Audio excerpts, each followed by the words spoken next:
Hello, hello. So great to see you all. It is Wednesday at noon, which means it's the weekly yoga show with Irena. That's me.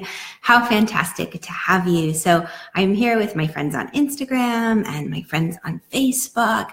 And let me tell you, it was an adventure here this morning in my house, to say the least.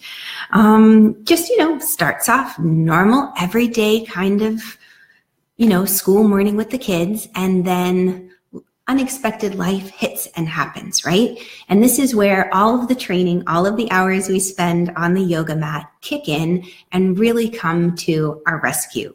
Because when life happens, if you haven't done your training, if you haven't shown up and done your practice, then, there's that wonderful quote out there, you sink to the level of your training. So rather than rising, to the occasion, often when crisis hits, we sink to the level of our training.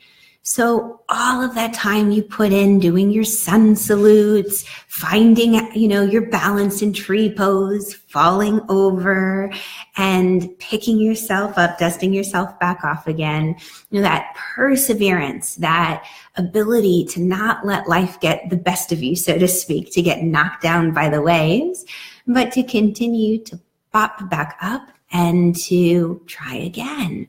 It really comes in to help you and serve you, as it did to me today. And one of the things I want to share with you, a very quick and simple mantra practice, also helps prepare you for those moments when you do go into panic, right?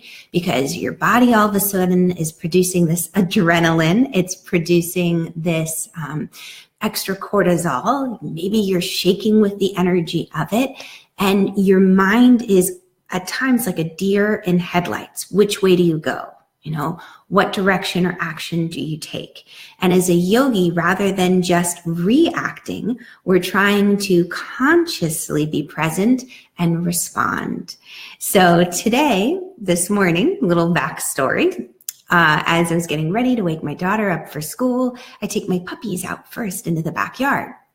And after they go potty, they come in and they like to jump up onto bed and wake up my daughter and give her lots of great puppy kisses. Well, as my little puppy Kira had jumped up on the bed, right there on her tummy, I saw like a black fuzzy. And I thought, oh goodness, where did you pick up this black fuzzy? And over I reached to try to take it off. And of course, I'm looking at it on my fingers only to realize it's a tick. Oh my goodness. And I went into a panic. Now, here's another interesting kind of little side story. When you've had certain experiences or you're plugged into a particular tribal belief, it's going to hold a certain power over you. No matter how you try to say, oh yeah, I don't believe in that. Everything's fine. It's okay. Like to my dad, ticks, no big deal. He was in the army. He was in boot camp and he's had his experiences with them. He's come through the other side.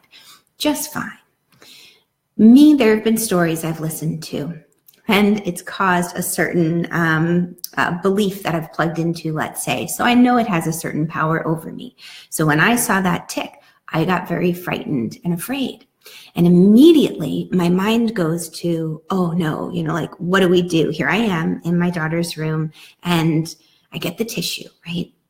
And I know these things aren't quite crushable and I don't want to just put it into my backyard. So you get to the point where you try to say, okay, I'm going to take a deep breath and I'm going to make sure I'm present and I'm grounded. Hello, Murphy. I'm so glad you made it to come and play with me. So in that moment of panic, I'm talking about this morning as I had an unexpected discovery on my little puppy. When I found this tick, my whole body, my whole world kind of shook. And you say, what do you do now in this moment? And taking that breath is the first step. Because when you do a yoga practice and you set up for that first yoga pose, whether it's mountain or warrior two, you take the breath and you set the foundation.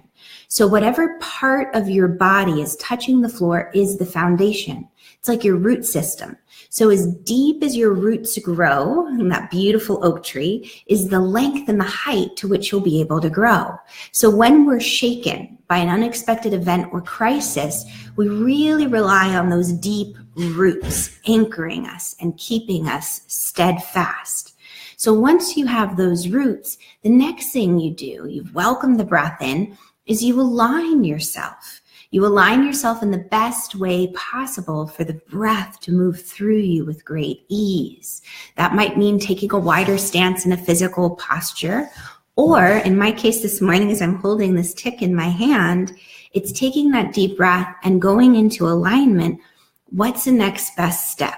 Where do I take this, right? Where do I place this little being so it's not in the house and it's not on my little one or my fur babies? So you take that deep breath, you plant your feet firmly, and you notice what's happening in your body, the sensations. So in the physical yoga pose, your legs might be burning at this point. You feel them shaking a little bit, and you think, oh, I can't hold it a second longer. There's no way I can do it. And you hear the teacher guiding you, and they say 3 more breaths. And you say, okay, 3 more breaths. I can do this. And you tap into this deep resolve of strength down beneath that you didn't even know was there. Oh goodness, my camera went out. Let's see if I can change it. I'm not sure that I can change my camera live. Let's see if I unhook there. Was that working? All right, so my friends on Facebook, I'm going to jump back on. Give me 1 second. Dun, dun, dun.